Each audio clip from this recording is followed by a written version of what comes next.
লাঠি দাও দাও। এই লাঠিটা আনা হয়েছিল ওকে মারার জন্য, আর ও লাঠি নিয়ে ঘুরছে। কি ভয়ানক পরিস্থিতি। ও বাবা গো, ছাড়ো ছাড়ো ছাড়ো। ওর কাছ থেকে লাঠি নেওয়া, ওকে মারবে কি, ওই এখন লাঠি নিয়ে ঘুরছে।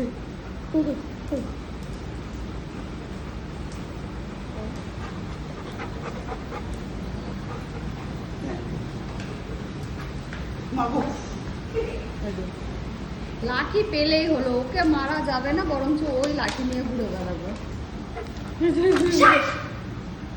লিও, ও বাবা,